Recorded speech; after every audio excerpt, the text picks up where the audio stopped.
इस धमाके में लोगों के बदन के ही चीथड़े नहीं उड़े हैं। इसने राष्ट्रवाद के नाम पर चलाए जा रहे मार देंगे, ठोक देंगे, घर में घुसकर मारेंगे और चुन चुन कर मारेंगे जैसी मक्कारियों के परखच्चे उड़ा दिए। अब तक भारतीय जनता पार्टी सरकार ने पाकिस्तान शब्द का जिक्र नहीं किया और आपको हमको भरोसा दिया जाता है कि देश और दिल्ली सुरक्षित हाथों में। नाकारों और मक्कारों की फौज के बूते सुरक्षा नहीं हो सकती। ये लोग बेईमानियों और बदमाशियों के बूते सिर्फ चुनाव जीत सकते। कहने का अर्थ साफ है, पाकिस्तान का नाम पहले लिया और अब नहीं लिया, यह सवाल जनता के मन में है। और जैसे मैंने बताया दोस्तों, रिटायर्ड फौजियों को सामने लाया जा रहा है कि आपने किसको प्रधानमंत्री चुना है।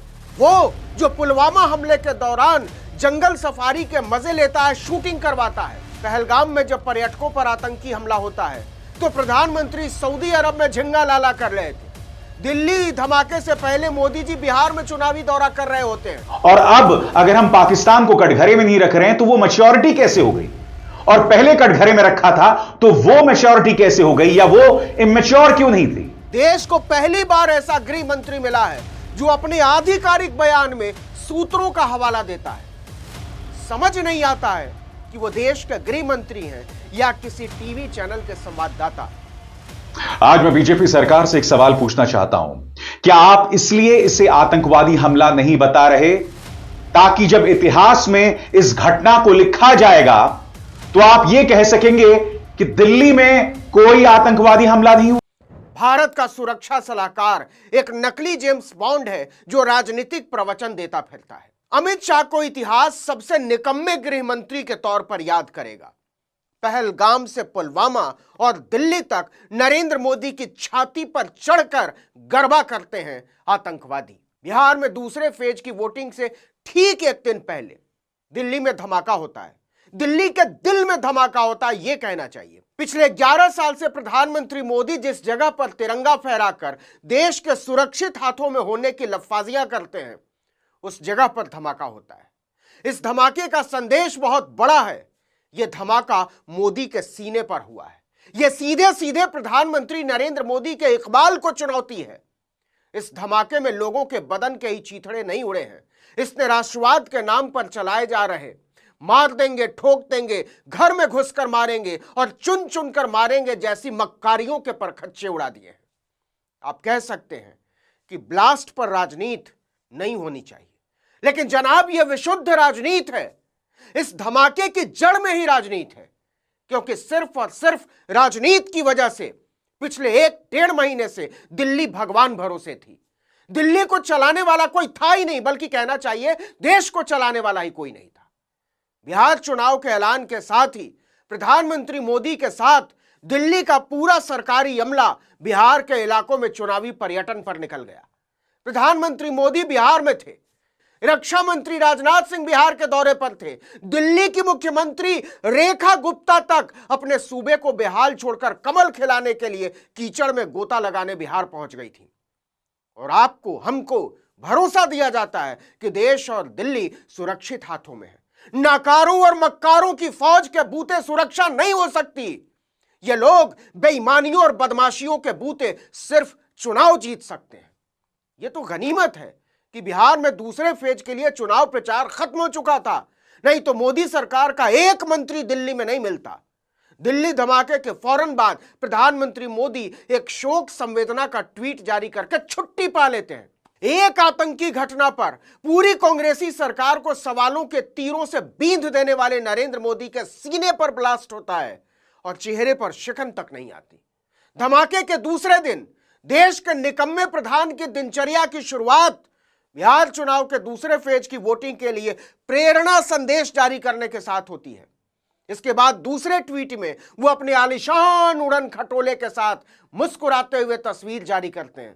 कहते हैं, दिल्ली वालों अपना अपना देख लो, हम तो चले परदेश भूटान नरेश के जन्मदिन के जलसे में शामिल होने। सोचिए कि देश शोक में डूबा हुआ है और देश का प्रधान बर्थडे मनाने फुर्र हो गया। क्या इससे बड़ी बेशर्मी कुछ हो सकती है? जरा सोचिए कि आपने किसको प्रधानमंत्री चुना है। वो जो पुलवामा हमले के दौरान जंगल सफारी के मजे लेता है, शूटिंग करवाता है। पहलगाम में जब पर्यटकों पर आतंकी हमला होता है तो प्रधानमंत्री सऊदी अरब में झिंगा लाला कर रहे थे। दिल्ली धमाके से पहले मोदी जी बिहार में चुनावी दौरा कर रहे होते हैं। धमाके के अगले ही दिन बर्थडे पार्टी के सेलिब्रेशन में शामिल होने रफ्फू चक्कर हो जाते हैं। फिर भी आपको भ्रम में रखा जाता है कि देश सुरक्षित हाथों में है। लेकिन इसे मानेगा कौन? देश की आंतरिक सुरक्षा के लिए जिम्मेदार होता है देश का गृह मंत्री। हमारे देश के गृह मंत्री अमित शाह धमाके के बाद अस्पताल में भर्ती घायलों से मिलते हैं, धमाके वाली जगह जाकर मुआयना करते हैं और देश के नाम संदेश में कहते हैं कि सूत्रों के मुताबिक धमाके में 8 लोगों की मौत हुई है। जी हां, देश को पहली बार ऐसा गृह मंत्री मिला है जो अपने आधिकारिक बयान में सूत्रों का हवाला देता है। समझ नहीं आता है कि वो देश के गृह मंत्री हैं या किसी टीवी चैनल के संवाददाता। गृह मंत्री धमाके की जानकारी के नाम पर जनता को सूत्रों का सिरा थमा देते। लगाओ अंदाजा, 2-3 दिन बाद कोई तड़कती फड़कती कहानी पेश कर देंगे। सूत्र के नाम पर तो मनोहर कहानियां वाली क्राइम थ्रिलर स्टोरी का पूरा प्लॉट लिखा जा सकता है। गृह मंत्री जी वही कर रहे हैं। यही होता है जब किसी चुनावी चौकड़ीबाज को देश का गृह मंत्री बना दिया जाए। अमित शाह चुनावी चौकड़ीबाज ही तो हैं जो पार्ट टाइम गृह मंत्री के रोल में आ जाते हैं। बीजेपी खुद उन्हें अपनी पार्टी का चाणक्य बताते नहीं थकती। अमित शाह अपनी कलाकारियों और कारगुजारियों के बूते चुनाव जितवा सकते हैं, देश की सुरक्षा की जिम्मेदारी नहीं उठा सकते ना। इस बात में अब कोई शक नहीं रह गया है। दिल्ली में जो कार बॉम्ब ब्लास्ट हुआ है उसको 48 घंटे होने को आए हैं, मगर आपने गौर किया होगा अब तक भारतीय जनता पार्टी सरकार ने पाकिस्तान शब्द का जिक्र नहीं किया। उल्टा कुछ भाजपा समर्थक रिटायर्ड फौजियों को लगाया गया है कि वो कहें कि ये इंटेलिजेंस फेलियर नहीं था। वो ये भी कह रहे हैं कि देखिए हमारे सरकार की कितनी परिपक्वता है, कितनी मैच्योरिटी है कि अब तक हमने किसी पर उंगली नहीं उठाई, किसी पर इसका दोष नहीं बढ़ा। इस वक्त कोई मीडिया का न्यूज चैनल इसे इंटेलिजेंस फेलियर बताने को तैयार नहीं। सबसे बड़ी बात, और गौर कीजिएगा मैं क्या कहने जा रहा हूं, अब तक गृह मंत्रालय ने किसी प्रेस कॉन्फ्रेंस को संबोधित नहीं किया। देश के गृह मंत्री अमित शाह सामने नहीं आए यह कहने के लिए कि यह एक आतंकवादी हमला था। आज मैं बीजेपी सरकार से एक सवाल पूछना चाहता हूं, क्या आप इसलिए इसे आतंकवादी हमला नहीं बता रहे ताकि जब इतिहास में इस घटना को लिखा जाएगा तो आप यह कह सकेंगे कि दिल्ली में कोई आतंकवादी हमला नहीं हुआ?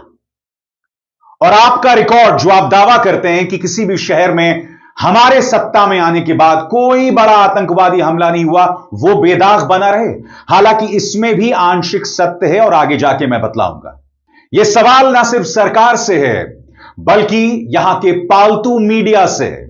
जी हां, वो मीडिया जो प्रधानमंत्री नरेंद्र मोदी से सवाल पूछने की बजाय कि आप दिल्ली में हुए धमाके के बावजूद भूटान क्यों जाते हैं, सवाल पूछ रहा है प्रियंका गांधी वाड्रा से कि आप अमेरिका क्यों चली गई, राहुल गांधी से सवाल पूछ रहा है कि आप मस्कट क्यों चले गए। मजाक नहीं कर रहा हूं मैं, यही हो रहा है।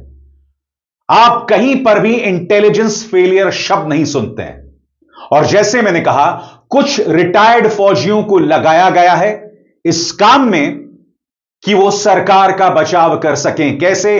कुछ देर बाद, जिसमें डॉक्टर उमर शामिल था, उसने बौखलाहट में कर दिया। क्यों? क्योंकि उसके साथी फरीदाबाद में पकड़े गए थे 2900 किलोग्राम अमोनियम नाइट्रेट के साथ। मगर यह व्यक्ति उतनी बड़ी मात्रा में विस्फोटक लेके शहर में घूम कैसे रहा था? यह रेड फोर्ट तक पहुंचा कैसे?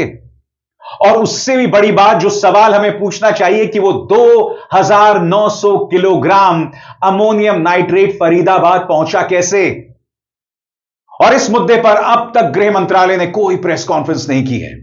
ये तमाम खबरें सूत्रों के हवाले से आ रही हैं या फिर इक्का दुक्का पुलिसकर्मी इस तरह के बयानात दे रहे हैं। मैं फिर आपसे पूछ रहा हूं, कहां है गृह मंत्रालय का प्रेस कॉन्फ्रेंस? आपकी स्क्रीन पर यह तस्वीरें देखिए, किस तरह से बच्चों, औरतों, बुजुर्गों को पुलिस अपनी गिरफ्त में ले रही थी। इनका दोष सिर्फ इतना कि ये प्रदूषण के खिलाफ प्रदर्शन कर रहे थे। यह कहा जा रहा था कि आपको कोई अधिकार नहीं है इंडिया गेट में प्रदर्शन करने का। क्यों? क्योंकि यह एक सिक्योरिटी रिस्क है। मगर एक डॉक्टर उमर दिल्ली भर में अपनी गाड़ी लेकर घूम रहा था, उसे किसी ने नहीं रोका। इसीलिए यह सवाल दिल्ली पुलिस के साथ है कि आप जोर जबरदस्ती जो लोग प्रदूषण के खिलाफ सत्याग्रही तरीके से, शांतिपूर्ण तरीके से प्रदर्शन कर रहे थे, उसको लेकर तो आप जोर जबरदस्ती कर सकते हो, मगर एक आतंकवादी दिल्ली में घूम रहा है, उसको लेकर आप कुछ नहीं कर सकते। यह कितना कन्वीनियंट है, कितना सुविधाजनक है। क्यों नहीं बतलाया जा रहा आतंकवादी हमला? क्योंकि भाजपा अब तक क्या कह रही थी, हमारे सत्ता में आने के बाद अब तक एक भी आतंकवादी हमला शहर में नहीं हुआ। तो प्रश्न यह कि क्या भाजपा यह चाहती है कि इतिहास के पन्नों में उसका रिकॉर्ड खराब ना हो जाए, इसलिए इसे आतंकवादी हमला नहीं बताया जा रहा? क्या अमित शाह ने मणिपुर की जिम्मेदारी ली है? जब आपने धारा 370 हटा दी थी और ब्लैकआउट हो गया था कश्मीर में, उसके बाद कश्मीरी पंडितों को मारा गया था, मजदूरों का पलायन हो रहा था बिल्कुल 1990 की तर्ज में, क्या गृहमंत्री से सवाल हुए?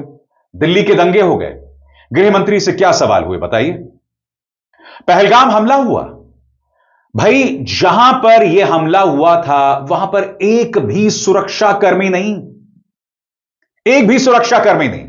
सबसे बड़ी बात, 24 घंटे भी नहीं हुए थे और हमने पाकिस्तान पर उंगली उठा दी थी। उठाना भी चाहिए, क्योंकि भारत के अंदर जितने आतंकवादी हमले होते हैं पाकिस्तान उसके लिए जिम्मेदार है। मगर इस बार आपने गौर किया होगा, पाकिस्तान का नाम कोई नहीं ले रहा, कोई न्यूज चैनल नहीं ले रहा, भाजपा भी नहीं ले रही। क्यों? क्योंकि इस सरकार ने कहा था कि अगर एक और आतंकवादी हमला हुआ तो उसे एक्ट ऑफ वॉर कहा जाएगा। ऑपरेशन सिंदूर अभी बंद नहीं हुआ, यानी कि सरकार को ऑपरेशन सिंदूर दोबारा शुरू करना पड़ता। मैं नहीं जानता हूं कि भविष्य में होगा नहीं होगा, यह अलग मुद्दा है। कहने का अर्थ साफ है, पाकिस्तान का नाम पहले लिया और अब नहीं लिया, यह सवाल जनता के मन में है। और जैसे मैंने बताया दोस्तों, रिटायर्ड फौजियों को सामने लाया जा रहा है। आपकी स्क्रीन पर यह हैं फौज के लेफ्टिनेंट जनरल सैयद अता हसनैन। ये इसे इंटेलिजेंस फेलियर नहीं मानते, सरकार के रवैये को बहुत परिपक्व मान रहे हैं, मैच्योर मान रहे हैं। वो कह रहे हैं कि देखिए हमारी सरकार ने किसी पर उंगली नहीं उठाई। तो भाई पहलगाम में तो उठाई थी ना, और अब अगर हम पाकिस्तान को कटघरे में नहीं रख रहे हैं तो वो मैच्योरिटी कैसे हो गई? और पहले कटघरे में रखा था तो वो मैच्योरिटी कैसे हो गई, या वो इमेच्योर क्यों नहीं थी? प्रॉब्लम क्या है दोस्तों, जब आप तर्कों पर बात ना करें, जब आपका काम सिर्फ सरकार को बचने का रास्ता देने को लेकर हो, तब आप इस तरह के तर्क देते हैं। सुनिए, एक रिटायर्ड फौजी सैयद अता हसनैन क्या कह रहे हैं। अभी तो एक इस तरह का इंसिडेंट है और वो भी कंफर्म नहीं हुआ है कि क्या एग्जैक्टली है ये। हालांकि प्रधानमंत्री जी ने कहा भी है कि नो, द कॉन्स्पिरेसी और conspirators will not be spared, but ultimately we are waiting for evidence to see what has happened, and I think as a mature nation, which is what we are, हमारी leadership देखिए, आप leadership ने display किया है, अपनी maturity display की है by not pointing any fingers anywhere until the evidence is absolutely in front of us. तो मैं समझता हूं कि I don't think it should dent our confidence. The manner in which an incident of this kind has been handled by the government of India should actually inspire more confidence in people.